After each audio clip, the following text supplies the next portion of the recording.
Hello दोस्तों, स्वागत है आपका एटम पॉलिटेक्निक में। देखिए, जैसा कि आपको पता है कि हम यूपी पॉलिटेक्निक एंट्रेंस एग्ज़ाम 2025 की प्रिपरेशन करने लग रहे हैं अब, ठीक है। उसी से रिलेटेड केमिस्ट्री का चैप्टर 2 चल रहा था हमारा, ठीक है, जिसकी एक वीडियो ऑलरेडी मैंने पोस्ट कर दी है, ठीक है। और ये सेकेंड वीडियो है, इसमें टोटल क्वेश्चन आपके कवर हो जाएंगे, ठीक है। देखिए, पहला जो क्वेश्चन ये है हमारा, वो ये है कि मुंह में पीएच का मान कितना होने पर दांतों का क्षय प्रारंभ हो जाता है। मतलब दांत टूटने लगते हैं कितना, जब पीएच मान कितना होता है तो दांत टूटने लगते हैं। 55.5 से अधिक होने पर, या फिर 5.5 से कम होने पर, या फिर 5 से अधिक होने पर, या फिर 5 से कम होने पर कब होता है?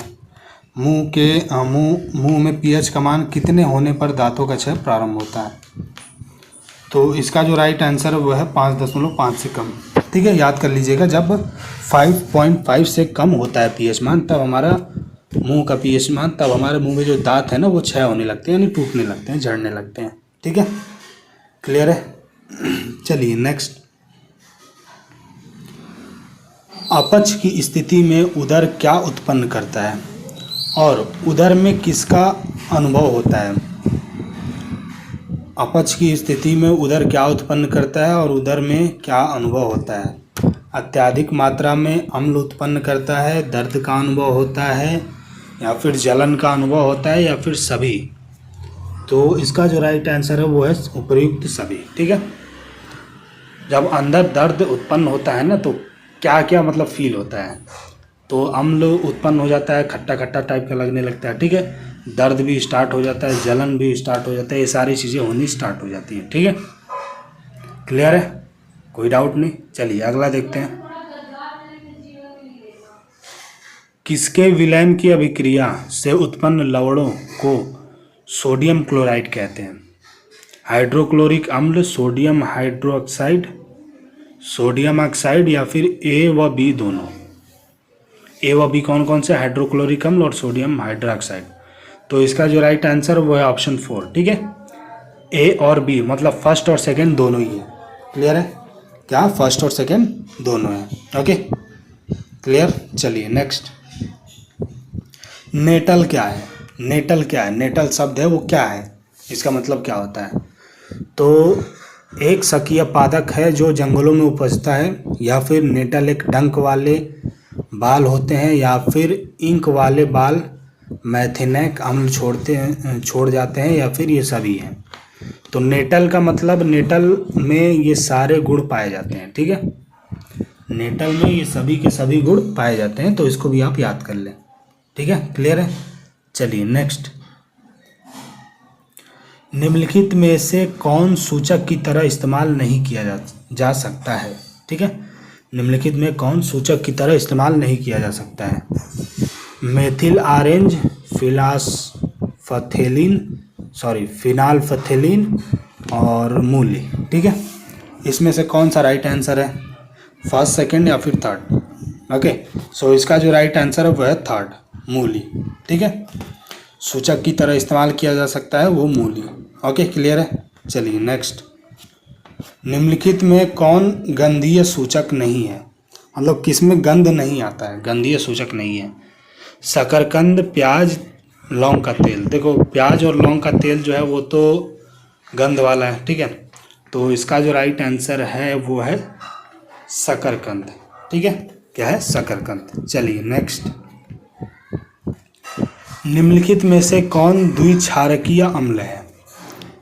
पहला ऑप्शन है HCl, दूसरा ऑप्शन है HNO3, या फिर तीसरा ऑप्शन H2SO4। कौन सा इसका राइट आंसर है? तो इसका जो राइट आंसर होगा वो है हमारा थर्ड ऑप्शन, ठीक है।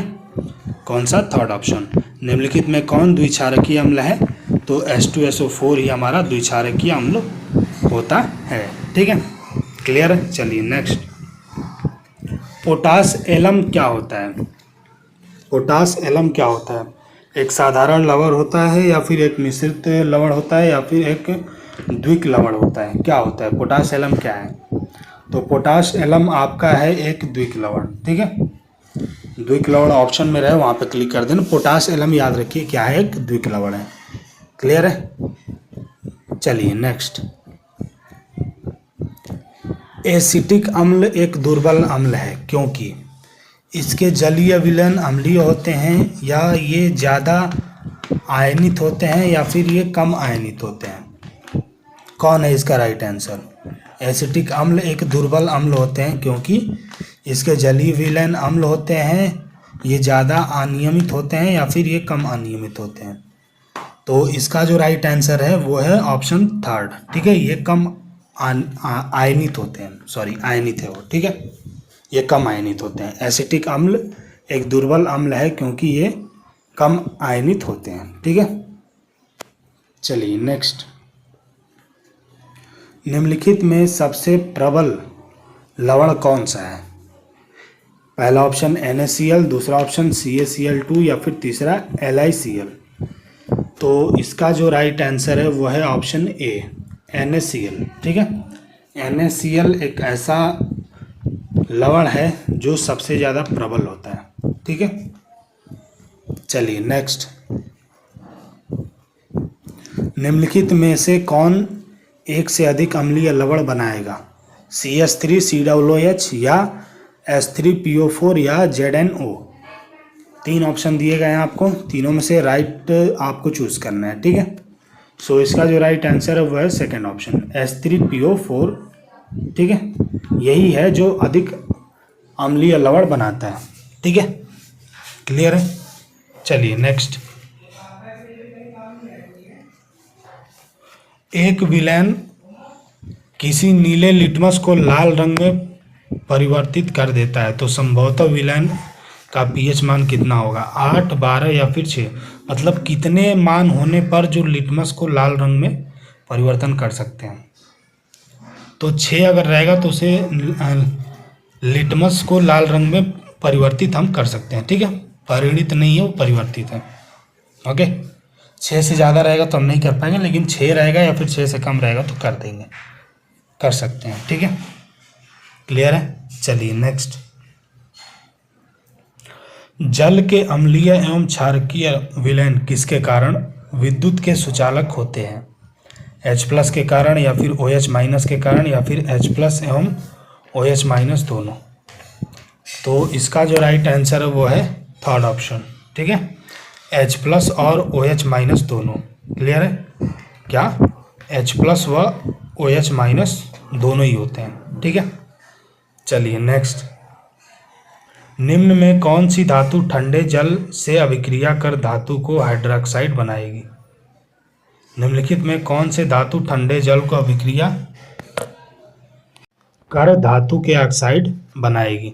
सोडियम एवं पोटेशियम, या फिर मैग्नीशियम एवं कैल्शियम, या फिर सोडियम एवं कॉपर।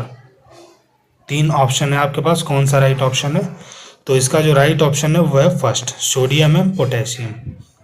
क्लियर है? क्या सोडियम एवं पोटेशियम। चलिए नेक्स्ट। निम्नलिखित में किस विलयन का उपयोग दीवारों की सफेदी करने के लिए किया जाता है? निम्नलिखित में किस विलयन का उपयोग दीवारों की सफेदी करने के लिए किया जाता है? सो इसका जो राइट आंसर है, देखो तीन ऑप्शन है आपके पास, CaHCO3 होल ट्वाइस, या फिर CaHOH होल ट्वाइस, या फिर NaOH। तो इसका जो राइट आंसर है वो है सेकेंड ऑप्शन। ठीक है, CaOH whole twice. Okay, CaOH whole twice. Clear है? चलिए नेक्स्ट। निम्नलिखित में से कौन सा बुझा हुआ चूना है?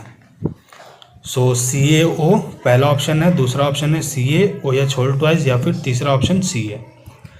इनमें से कौन सा राइट आंसर है? कौन सा बुझा हुआ चूना है? ठीक है, सो इसका जो राइट आंसर है वो है ऑप्शन फर्स्ट, CaO। ठीक है, CaO ही हमारा बुझा हुआ चूना है। क्लियर है? CaO। चलिए नेक्स्ट। लवण Na2CO3 का जलीय विलयन का पीएच मान क्या है? लवण Na2CO3 का जलीय विलयन का पीएच मान क्या होगा? 7 होगा, 7 से अधिक होगा, या इनमें से कोई नहीं? सो इसका जो राइट आंसर है वो है 7। ठीक है, Na2CO3 का जलीय विलयन का पीएच मान कितना होगा? 7। ओके, मतलब उदासीन। यहाँ पे एक और क्वेश्चन बन जाता है कि Na2CO3 कैसा विलेन है, मतलब अम्लीय है, क्षारीय है या फिर उदासीन है, तो उदासीन है, क्योंकि जिसका pH मान 7 रहता है वो उदासीन रहता है। ठीक है, क्लियर है। चलिए नेक्स्ट, एसिटिक अम्ल का IUPAC नाम क्या होगा? एथेनाइक अम्ल, मेथेनाइक अम्ल या फिर प्रोपेनॉन, क्या होगा उसका राइट आंसर? तो उसका जो राइट आंसर है एसिटिक अम्ल का IUPAC नेम होगा आपका मेथेनाइक अम्ल। ठीक है, मेथेनोइक अम्ल IUPAC नेम भी आएगा, तो क्लास 10th वाला आई थिंक आप देख लेना या फिर मैं ही करा दूंगा। ठीक है, चलिए नेक्स्ट, निम्नलिखित में कौन सा आयन लाल लिटमस को नीला कर सकता है? 3 ऑप्शन है आपके पास, H, OH या फिर O2। सो इसका जो राइट आंसर है वो है OH। OH ही है जो आयन लाल लिटमस को नीला कर सकता है। ठीक है, लाल लिटमस को नीला कर सकता है कौन? OH। ठीक है, चलिए नेक्स्ट, कोई विलेन नीले लिटमस पत्र को लाल कर देता है, इसका pH संभवतः कितना होगा? तो अगर नीले को लाल कर सकता है तो 6 से कम होना चाहिए। ठीक है, हमेशा या तो 6 होना चाहिए या 6 से कम, तभी आप नीले लिटमस को लाल कर सकते हो। 6 से अगर ज़्यादा होगा तो किसी कीमत पर नहीं कर सकते, ये बात आप याद रखिएगा। ठीक है, चलिए नेक्स्ट, ऑक्सीजन अम्ल का प्राकृतिक स्रोत निम्नलिखित में कौन है? संतरा है, टमाटर है या फिर इमली है? सो इसका जो राइट आंसर है वो है टमाटर। ठीक है, ऑक्सैलिक अम्ल का प्राकृतिक स्रोत हमारा टमाटर ही है, ऑक्सैलिक अम्ल का। ठीक है, चलिए नेक्स्ट, प्लास्टर ऑफ पेरिस का रासायनिक सूत्र, मोस्ट इंपॉर्टेंट क्वेश्चन है ये। ठीक है, प्लास्टर ऑफ पेरिस का रासायनिक सूत्र क्या है? CaSO4 2H2O या फिर CaSO4 हाफ H2O या फिर Na2CO3 10H2O। तो इसका जो राइट आंसर है वो है सेकेंड, CaSO4 हाफ H2O। ये प्लास्टर ऑफ पेरिस का रासायनिक सूत्र है। ठीक है, चलिए नेक्स्ट, लिटमस विलेन जब ना तो विलेन होता है और ना ही क्षारीय, तब यह कैसे रंग का होता है? लाल, नीला या फिर बैगनी? तो इसका जो राइट आंसर है वह है बैगनी। ठीक है, क्लियर है।